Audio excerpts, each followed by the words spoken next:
जय श्री राम। बालकांड अध्याय 21। रंगभूमि में दशरथ जी के पुत्र पधारे हैं। यह सुनकर नगर के स्त्री पुरुष सभी तमाशा देखने के लिए चल पड़े। बालक और वृद्ध तथा अंधे और पंगु भी निहोरा कर रहे हैं। दोनों भाई नीले और पीले कमल, सुवर्ण एवं मकरंद मणि तथा मेघ और बिजली के से वर्ण वाले और रूप के सार स्वरूप ही हैं। वे स्वभावतः ही सुंदर हैं। उनके और राम और लक्ष्मण ये मनोहर नाम है तथा जैसे गुण सुने गए हैं वैसे ही राजकुमारों में सिरोमौर है। उनके चरण कमल के समान हैं। जंघा, जानु और कटी प्रदेश बड़े सुंदर हैं तथा कंधे विशाल और भुजाएं बड़ी बलशालिनी हैं। वे अति सुंदर तरकस कसे हुए हैं तथा उनके कर कमलों में अति मनोहर और कठोर धनुष बाण शोभित है।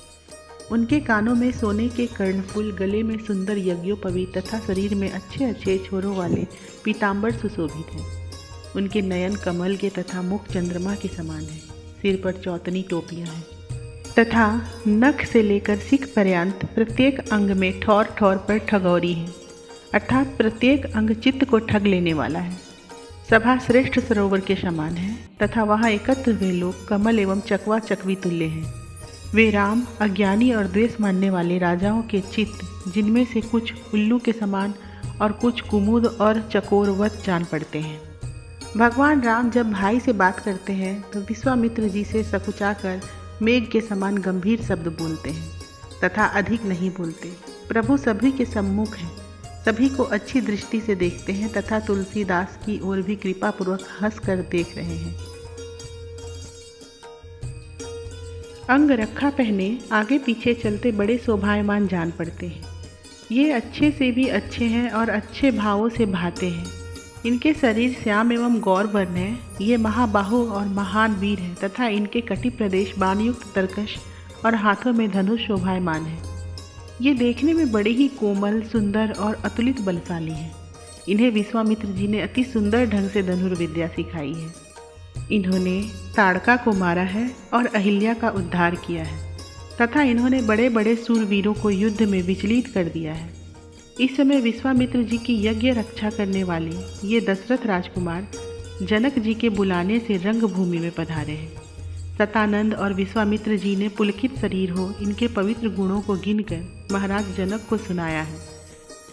तुलसीदास जी ने भी प्रभु के चरण कमलों में चित्त लगा उस समाज को हृदय में धारण कर आनंद से उमंग उमंग कर उनका गान किया है।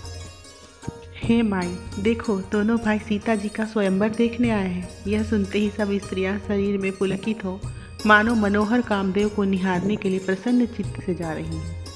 उनकी सुंदरता देख वे चित्त में सुख पाकर एक दूसरे से कहती है, अरे आली, आज इस समय तो हम बड़ी भाग्यशालिनी और धन्य हैं। तुलसीदास कहते हैं, इस प्रकार वे सब सहज प्रेम रूप सुंदर रंग में अपने चित्त रूप चित्रशाला में उस समाज का चित्र खींचने में लग गई।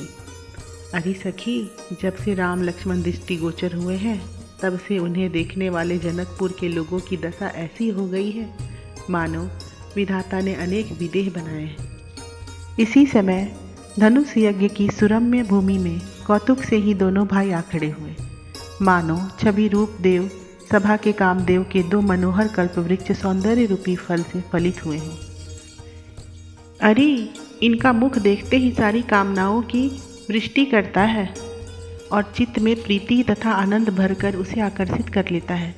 तुलसीदास कहते हैं, सभी लोग महाराजा जनक की प्रशंसा करते हैं कि इस समय महाराज को अच्छा दांव हाथ लगा, उनके पासे बहुत अच्छे पड़े हैं। अरे सुमुखी, तनिक चित्त लगा कर देख तो, इन राजकुमारों की मनोहर मूर्ति रचने की रुचि करके विधाता ने कितना परिश्रम किया है। अरे, नख से सिख तक इनकी सुंदरता देखकर जितना सुख होता है वह कहाँ नहीं जाता। इस श्याम छवि रूप अमृत को भरने के लिए तुम अपने नेत्र कमल रूप कलशों को खाली करो। मेरे विचार से तो इन्हें बुलाने के लिए ही जनक जी ने इतना ठाठ बाट रचा है। तुलसीदास जी कहते हैं, सीता जी के माता पिता का बड़ा भाग्य है, भगवान निश्चय ही धनुष तोड़ेंगे। अरे सखी, जब से राम लक्ष्मण को देखा है तब से जनकपुर के नर नारी एक टक रह गए हैं।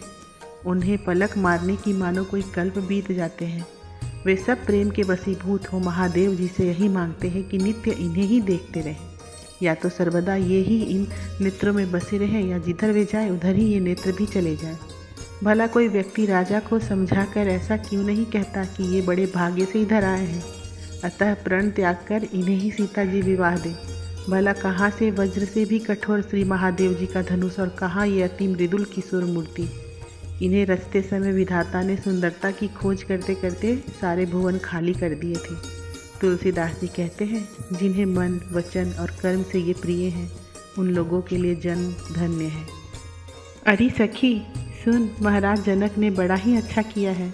देखो, उनकी कृपा से ही महाराज दशरथ इनके दोनों राजकुमारों को देखकर नगर निवासी जीवन धारण कर रहे हैं। मेरे कहने से विश्वास कर, चित्त को संदेह बस क्यों करती है।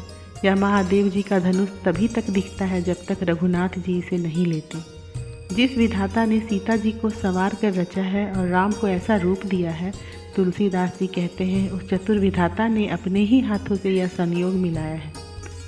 जय श्री राम।